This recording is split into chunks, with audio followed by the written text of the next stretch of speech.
Assalamualaikum warahmatullahi wabarakatuh.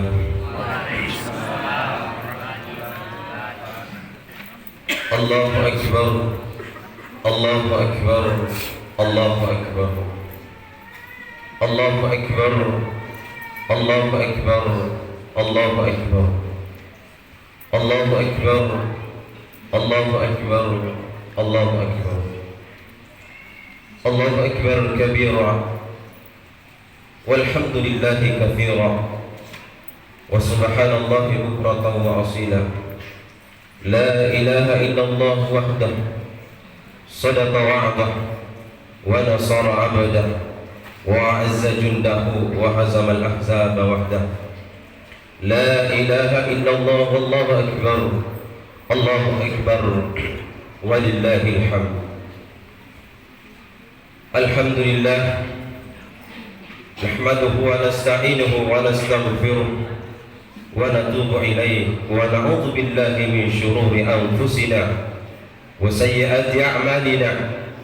May yahdihillahu fahuwal muhtad wa may yudlilhu falan tajid lahu waliyyan mursyida. Asyhadu an la ilaha illallah wahdahu la syarika lah wa asyhadu anna Muhammadan abduhu wa rasuluh alladzi ballagha risalah wa adda al-amanah wa nasaha al-ummah. Allahumma salli wa sallim ala habibina al-Mustafa Muhammad ibn Abdillah wa ala alihi wa sahbihi wa man ittaba al-huda wastana bi sunnati wahtada bihaddihi wa jahada fihi sabilillahi haqqa jihadihi ila yaumiddin. Fa ya ibadallah, usikum wa nafsi bi taqwallah wa ta'ati faqad faza al-muttaqun. Faqala Allah Ta'ala fi kitabihil karim wa huwa asdaqul qa'ilin. A'udzu billahi minasy syaithanir rajim. Bismillahirrahmanirrahim. Ya ayyuhalladzina amanu taqullaha haqqa tuqatih wa la tamutunna illa wa antum muslimun. Allahu akbar, Allahu akbar, Allahu akbar, walillahil hamd. Jamaah Idul Fitri yang dimuliakan dan dirahmati Allah Subhanahu wa ta'ala, kita bersyukur kepada Allah Subhanahu wa ta'ala atas limpahan rahmat dan karunia-Nya, sehingga pada hari ini kita dapat berkumpul di tempat yang penuh mubarakah ini, berkumpul dalam lingkapan kasih sayang Allah Subhanahu wa ta'ala dengan sorak-sorai takbir dan tahmid yang menggema. Salawat dan salam kita haturkan kepada baginda Rasulullah Muhammad sallallahu alaihi wasallam. Semoga dengan senantiasa membasahi lisan ini dengan salawat, insyaallah di yaumul qiyamah kita akan dipertemukan dengan baginda Rasulullah sallallahu alaihi wasallam dalam surga Jannatul Na'im. Amin ya rabbal alamin. Allahu akbar, Allahu akbar, Allahu akbar, walillahil hamd. Jamaah Idul Fitri yang dimuliakan dan dirahmati Allah Subhanahu wa ta'ala, berakhirnya bulan Ramadan seringkali diikuti rasa haru dan sedih. Kita sedih karena Ramadan terasa begitu cepat berlalu, padahal belum banyak rasanya amal kebaikan yang kita lakukan, belum banyak sedekah yang kita keluarkan, belum banyak ayat-ayat suci Al-Quran yang kita lantunkan, belum banyak sujud yang kita persembahkan. Padahal tahun depan belum tentu kita dapat berjumpa dengan bulan suci Ramadan yang mulia ini. Siapa yang bisa menjamin bahwa kita masih dapat berjumpa dengan Ramadan yang akan datang? Siapa yang dapat memastikan bahwa ajal kita takkan tiba mendahului Ramadan dan Idul Fitri yang akan datang? Kita bisa melihat ke samping kiri dan kanan kita.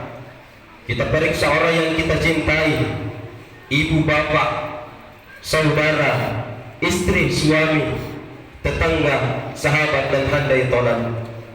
Bukankah di antara mereka ada yang tak lagi bersama dengan kita? Bukankah di antara mereka ada yang sudah meninggalkan kita? Bukankah ibu dan bapak kita yang tahun lalu menyambut aluran tangan yang kita dengan tetesan air mata kasih sayangnya.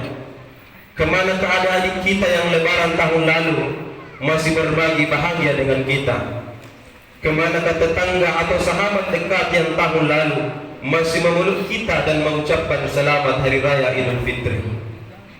Rupanya waktu dan ruang telah memisahkan kita. Mereka telah mudik ke kampung halaman yang abadi, memenuhi panggilan Ilahi Rabbi. Allahu Akbar, Allahu Akbar, Allahu Akbar, walillahil hamd. Jemaah Idul Fitri yang dimuliakan dan dirahmati Allah Subhanahu wa taala. Di hari yang fitri ini, kita pun seringkali sedih. Kita harus mengingat kembali dosa-dosa dan maksiat, kesalahan-kesalahan yang pernah kita terukir di masa lalu. Hampir semua anggota tubuh kita memberikan kontribusi dalam berbuat dosa.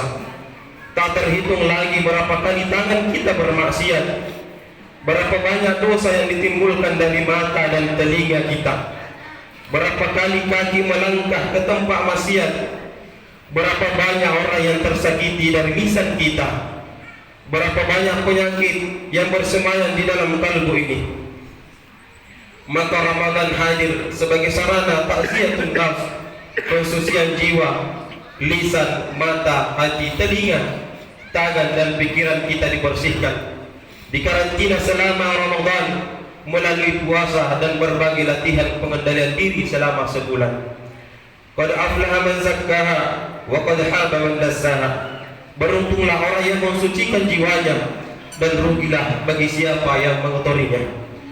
Di hari yang suci ini, Ramadan telah meninggalkan kita dengan membawa dosa-dosa orang yang berpuasa. Sebagaimana sabda Rasulullah sallallahu alaihi wasallam, "Man shoma Ramadhana imanan wa ihtisaban, ghufira lahu ma taqaddama min dzambi." Siapa yang berpuasa di bulan suci Ramadan dengan keimanan dan mengharap ridha Allah Subhanahu wa taala, maka Allah akan mengampuni dosa-dosanya di masa lalu. Hari ini hati dan pikiran kita disucikan oleh Allah Subhanahu wa taala, bagaikan bayi yang baru lahir dari perut ibunya tanpa memiliki dosa sedikit pun. Namun perlu menjadi catatan penting, sungguh Allah Subhanahu wa taala belum ridho dengan kita ketika kita belum memperbaiki hubungan kepada sesama manusia. La yadkhulul jannata rahim man la yarhamun nas la yarhamullah. Tidak akan masuk surga yang memutuskan tali silaturahminya. Siapa yang tidak saling mengasihi sesama manusia, maka tidak akan mendapatkan kasih sayangnya Allah Subhanahu wa taala. Allahu Akbar, Allahu Akbar, Allahu Akbar, walillahil hamd. Jemaah Idul Fitri yang dimuliakan dan dirahmati Allah Subhanahu wa taala, minimal ada 3 hubungan sesama manusia yang perlu kita jaga dan perbaiki. Yang pertama, hubungan anak terhadap orang tuanya. Ridallah fi ridal walidain wa sukhullah fi sukhul walidain. Ridhonya Allah terdapat pada ridho kedua orang tua, dan murka Allah terdapat pada murka kedua orang tua.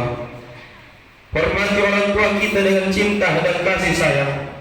Sayangilah mereka berdua dengan sepenuh hati. Janganlah ucapan kita, jangan mencaci maki, menyakiti hati keduanya, apalagi jika sampai meneteskan air mata kesedihan. Taatilah selalu dan menjadilah anak yang soleh-solehah. Jangan pernah kita lupa jasa-jasa kedua orang tua. Ringankanlah bebannya, rawatlah mereka selama masih hidup di dunia, dan doakanlah mereka jika mereka telah meninggalkan kita selama-lamanya. Demi Allah, di dunia akan dicabut rezeki dan semua kebaikan bagi anak yang durhaka kepada ibunya. Sementara di akhirat, jangankan masuk surga, mencium baunya surga pun diharamkan baginya. Dikisahkan pada zaman Rasulullah sallallahu alaihi wasallam, ada seorang pemuda yang bernama Alqamah, pemuda yang ahli ibadah, bahkan sering ikut berperang bersama Rasulullah sallallahu alaihi wasallam. Namun menjelang kematiannya, Alqamah terpontang-panting dalam sakaratul mautnya. Kepayahan demi kepayahan yang dirasakannya karena durhaka kepada ibunya. Maka Rasulullah sallallahu alaihi wasallam mengutus beberapa sahabat untuk mencari tahu keberadaan Ibunda Alqamah. Didapatilah Ibunda Alqamah masih hidup di usianya yang sudah tua renta. Beliau tinggal sendiri di sebuah gubuk kecil reok di pinggir kota Mekah. Maka dimintalah Ibunda Alqamah menghadap Rasulullah sallallahu alaihi wasallam agar bisa menyaksikan anaknya yang sementara sakaratul maut. Namun hati beliau sudah terlanjur sakit akan perlakuan Alqamah kepadanya, sampai sahabat memanggilnya untuk kedua kalinya. Namun beliau tetap kokoh pendirian, menolak untuk datang dan tak mau tahu apa-apa tentang Alqamah. Maka Rasulullah sallallahu alaihi wasallam memerintahkan beberapa sahabat untuk mengumpulkan kayu bakar untuk membakar Alqamah secara hidup-hidup agar Alqamah bisa lepas dari sakaratnya. Berita itu pun sampai di telinga Ibunda Alqamah. Maka datanglah beliau dalam keadaan terpongok-pongok, bersimpuh menangis di hadapan Rasulullah sallallahu alaihi wasallam. Ya Rasulullah, sayalah Ibunda Alqamah yang mengandung dia selama 9 bulan dalam derita di atas derita, melahirkan dia dengan taruhan nyawa, hidup, mati, sakit tiada terkira, membesarkan dia seorang diri dengan susah payah karena dia tak lagi punya seorang ayah. Ya Rasulullah, sebesar apapun kesalahan anakku ini, naluri saya sebagai seorang ibu tidak akan pernah tega melihat anakku sayang dibakar di hadapanku sendiri. Maka saya telah memaafkan segala kesalahan Alqamah ya Rasulullah. Barulah Alqamah lepas dari sakaratnya. Allahu Akbar, Allahu Akbar, walillahil hamd. Jamaah Idul Fitri yang dimuliakan dan dirahmati Allah Subhanahu wa taala. Alqamah adalah ahli ibadah, namun mendapat laknat dari Allah Subhanahu wa taala. Kesalahan Alqamah cuma satu. Setelah dia menikah dan dia mempunyai istri, dia hanya sibuk mengurus anak dan istrinya. Dia tidak lagi memperdulikan keadaan ibunya. Dia telantarkan ibunya. Dia biarkan ibunya hidup seorang diri, tidak pernah datang menjenguknya di saat sang ibu sangat membutuhkan kasih sayang dari sang anak yang di usianya yang sudah tua renta. Maka Rasulullah sallallahu alaihi wasallam bersabda, "Man faddala zawjati ala ummi fa alaihi la'natullah wal malaikah wan nasi ajma'in la yuqbalullahu sarfan wala adlan." Siapa yang lebih mencintai istri daripada ibunya, maka dilaknat oleh Allah Subhanahu wa taala, dilaknat oleh para malaikat, dilaknat oleh seluruh manusia, dan tidak akan diterima ibadah fardunya maupun ibadah sunnahnya. Maka ketahuilah bahwa setetes air susu ibu, setetes keringat ayah tidak akan bisa tertebuskan sekalipun dengan dunia dan isi-isinya. Maka celakalah ketika seorang termasuk anak durhaka kepada kedua orang tuanya. Allahu Akbar, Allahu Akbar, walillahil hamd. Jamaah Idul Fitri yang dimuliakan dan dirahmati Allah Subhanahu wa taala. Yang kedua, hubungan suami istri dalam berumah tangga. Dalam berumah tangga, boleh jadi kita pernah melakukan kesalahan dan kekeliruan, pernah melalaikan kewajiban dan tanggung jawab terhadap pasangan kita. Maka di hari yang suci ini, kita luruskan kembali benang yang kusut, rajut kembali tali yang putus. Kehilapan yang terjadi di masa lalu, kita jadikan pelajaran agar tercapai rumah tangga yang sakinah, mawaddah, warahmah. Yang ketiga, hubungan terhadap saudara dan tetangga. Boleh jadi hubungan terhadap saudara ataupun tetangga selama ini sedikit renggang karena suatu masalah. Maka hari inilah waktu yang paling tepat kita mensucikan hati, membuka pintu hati kita selapang-lapangnya, saling memaafkan, saling mengasihi, berjabat tangan dan saling mengunjungi. Sepahit apapun masalah, seberat apapun persoalan kita, tak boleh memutuskan tali silaturahmi lebih dari 3 hari, terlebih lagi sampai bertahun-tahun. Karena yang demikian itu digolongkan ke dalam golongan orang-orang munafik. Innal munafiqina fi darkil asfali minan nar. Sesungguhnya orang-orang munafik Allah akan tempatkan mereka di dasar jurang-jurang neraka. Kaum muslimin yang dirahmati Allah Subhanahu wa taala. Olehnya itu hadirin, sekembalinya kita dari tempat ini, mari kita langsung menghadap ke hadapan orang tua kita, rangkul mereka, cium tangan mereka, seraya menyesali segala kesalahan dan kedurhakaan kita kepadanya. Setelah itu, kita saling memaafkan antara saudara, keluarga, tetangga dan handai tolan lainnya. Ma'asyiral muslimin rahimakumullah. Akhirnya, marilah kita sama-sama menundukkan kepala dengan menghadapkan wajah dan hati kita kepada Allah, seraya kita berdoa kepadanya. Semoga hari ini menjadi saksi nyata akan kemenangannya kita. Hari ini menjadi saksi akan harapan dan kerinduan kita untuk kembali bertemu dengan bulan suci Ramadan tahun depan. Semoga hari ini menjadi saksi akan baiknya hubungan kita dengan Allah Subhanahu wa taala, hubungan anak dengan orang tuanya, serta hubungan kita antara sesama yang ditandai dengan sikap saling memaafkan satu sama lain. Allahu akbar, Allahu akbar, Allahu akbar, walillahil hamd. Barakallahu li wa lakum fil Qur'anil azim wa nafa'ni wa iyyakum bima fihi minal ayati wa zikril hakim. Wa qul qawli hadha wastaghfirullahal azim li wa lakum wa lisa'iril muslimina min kulli dhanbin fastaghfiruhu innahu huwal ghafurur rahim.